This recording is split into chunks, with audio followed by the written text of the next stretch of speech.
local people who had felt impelled by what they saw of a war in Ukraine to do something to connect with distant strangers who they saw were in need.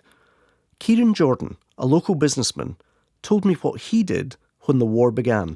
A friend of mine, we got chatting and I'd made the decision to go, so we decided to go together. He lives on the other side of the country.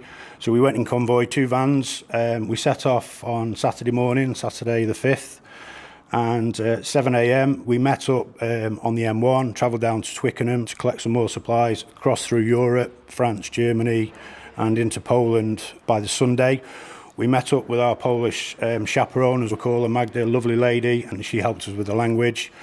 And we took our donations, 2 vanfuls, across to a local fire station in a town called Lodz in eastern Poland. And the firefighters and local community had all just pulled together.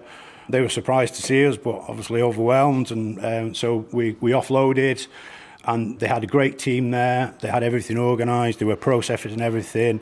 And then they were doing runs across in the 5 vehicles into the Ukraine. Kieran's daughter Melody had helped him by putting out an appeal on social media.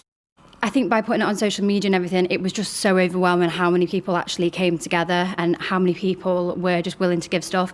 And even now, a few weeks later, I'm still getting offered for donations and things like that. So it's really heartwarming, to be fair, to sit down and actually comprehend how many people are coming together. Where do you think that comes from, that community spirit that you're describing? I think a lot of the time, probably with the pandemic as well, obviously people being very isolated, you were sat at home and quite lonely and things like that, and now you've got the opportunity to help and come together. I think that's quite a strong drive to help people out, really. Yeah, we've all seen a difference through COVID, and my wife runs a care home, and we've all had to pull together. I think we've all realised how vulnerable we are as a community as well. So whether that's been the catalyst, it's just sad that we come out of such a horrible pandemic and then we're faced with a war crisis in Europe. It's heartbreaking, but it's nice to see everybody getting involved, and hope everybody will continue to do so. So, Gareth Williams, co-founder of Donatable Social Enterprise. So we've all witnessed a huge war, the biggest refugee crisis on continental Europe since the end of the Second World War.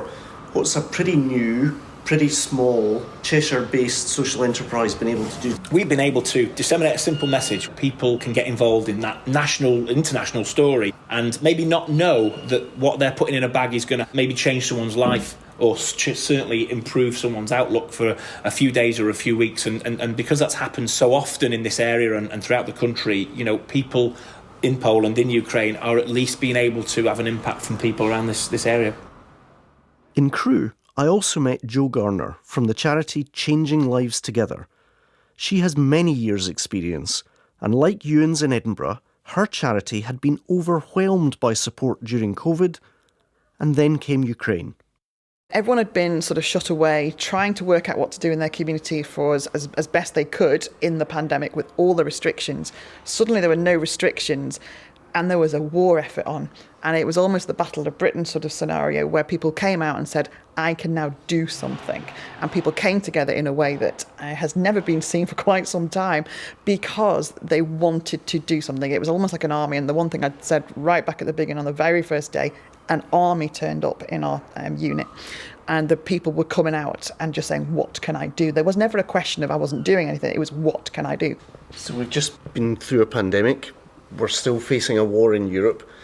What have those experiences taught this local community about who are our neighbours? I think it's changed the face of what we see as Europe. Europe is within touching distance, and I think people have remembered that, and that actually when you look at the pictures and we're asking for a donation, the one thing we reminded people is they are just like us. They are working families that were doing construction work, and they were doing all of these other jobs that are around, and they literally overnight had to leave their homes with a bag, and that was it. So I think that's changed everyone's perceptions.